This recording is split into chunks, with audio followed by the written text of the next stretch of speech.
Hi, it's Ralph and Lonnie, and we're back with another forecast, this time for June, can you believe it, of 2025. So take it away. So we're going to start with the first week of June, and it is working in our favor because the week goes from Sunday to Saturday. Yep.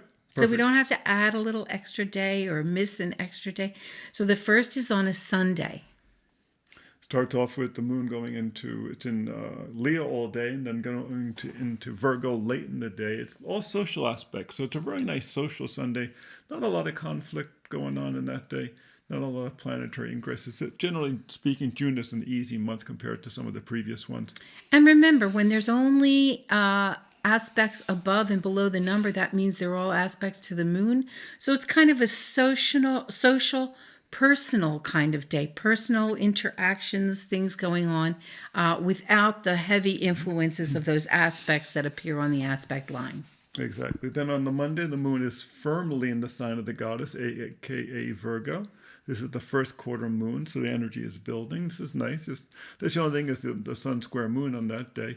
So easy Monday. Tuesday, almost no aspects going on. There's a square from Mercury to the moon in the course of the day. Now, Mercury is in Gemini, so it's a Mercury sign squaring a Mercury sign, but they kind of like that. Well, right. I don't think that when they're in rulership like that, Yeah. I don't think they're terribly problematic. It's a little bit like siblings who have two different points of view. And then on Wednesday, finally, things start happening a little bit. You have lunar aspects above and below, so you might have to work a little bit harder on Wednesday. It really will be a hump day. The interesting thing is that there is a Venus sextile Jupiter, which is very, very pleasant. And Venus is where? Venus is in Aries, about to go into Taurus. And then Jupiter is where? Jupiter is in Gemini, which is also about to change sign too. So they're both doing this late in the sign. So it's a very kind of social, engaging aspect. When you have Venus sextile Jupiter, it's fun. Right. And that Jupiter square, isn't that early before the moon changes into Libra? Yeah, I think so. That's right. So then you don't have to worry about that Jupiter square. I always hate to see him underneath the number. Yes. And then on Thursday, this is actually the bigger event of the week, and you'll see there's a letter right next to it. And by the way, next year in the forecast, we've gotten rid of the letters in favor of asterisks. Did I say correctly this time? Almost. Asterisks. Asterisks? Yes. Okay, we put asterisks there. We put stars there in the corner, and that brings you over to the forecast. And you know what? Just for a planning tip, it helps us to keep from having to, if we miss one of the dates that had something significant that Ralph wanted to point out in the forecast, we don't have to worry about forgetting to we have to. I was going to say renumber them, but re-alphabetize them. And sometimes we have forgotten that or missed a date that was significant. So this way we just put that large asterisk on it, and we actually have that up in the forecast area as well for 2026. Along with the date, which makes perfect sense, and it really does save. Which is something we did in 2025 and was very helpful for people. Yes, we're trying to streamline our process whenever possible. There's a couple of other changes for 2026, yes, but we'll leave some things for surprise. But Thursday really is the coolest day of the week because you have Venus is entering Taurus, which of course is its social, feminine sign. It's, really the garden should be going full scale now. You really kind of enjoy that. It's a great time to go out and eat and enjoy and be with friends and, be beautiful. We should all live in a climate where we can grow cacao and make our own chocolate. No, there you go. That wouldn't be good. Also, there's also a Mercury sextile Mars that day. So a lot of personal engagement. It's like, Mercury and Mars are the two planets that like to engage, that like to get into things. And then at the same time, you have the sun is trine the moon. So it's a white circle day, as you probably noticed.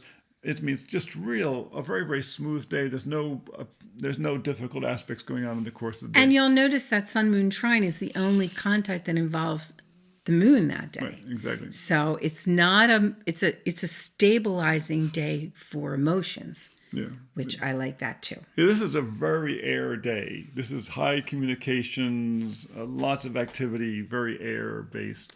Well, and if Venus is happy, Mercury's happy, Yeah, right. Mars is happy, Sun is happy, Moon is happy, everybody's happy. I think Saturn's taking a nap. So, but Saturn had just gone recently into Aries, so he's kind of adjusting to that, and that's okay. Then Friday, it's all social aspects. You have the moon. The moon's going to be a Libra all day. It's going to go into the Eagle, aka Scorpio, late in the day at 7:22. Interesting. And at that time, someplace in the course of the day, it's going to make a sextile to Mars, a trine to Mercury, a trine to Jupiter, and an opposition to Venus. That happens late because, Venus just went into Taurus. Yes, exactly. So the opposite sign from Taurus is Scorpio, and that doesn't happen until late in the evening or early in the evening, late in the day. It's Friday. I'd go out to lunch if I were you. I think it's a good day to go out to lunch on a Friday. Especially, it's going to be very social. It's going to be fun. Hey, if you're on the East Coast, you can go out to dinner. Yes. Because there won't be that Venus opposition won't come until after. And on Saturday, there's only one aspect going on, which is the moon square Pluto. Look, it's like a mirror of the third. Which is really mild. It's not a lot going on. It's a very, very easy week, which is really kind of good. And the reason I say that is that next week, you really don't want to miss next week's episode because there's a lot going on. Oh my gosh. And strap on the roller skates. Yeah, real interesting week coming up. So, but this week, you get to coast, enjoy, you can skate a little bit, you can relax, and look at the stars a little bit. So, anything else we didn't touch? I think that's pretty much it. Let me check the voids. I'm the void checker here. Yes. Short void, short void, short void. No, we're good. Yes, wonderful. Okay, well, we'll see you next week. So that's it for June. Come see us on Planetary Calendar Astrology on YouTube. We might even be posting up some little surprise features there. And if you haven't subscribed, please do and hit that bell so that you get notified of the surprises. Exactly. And if you didn't get your calendar for 2025, you can still order it at planetarycalendar.com. You might want to order the digital because that's instant gratification because you get that next day. Yeah. And the 2026 is going to be ready pretty soon. So until next time, be well.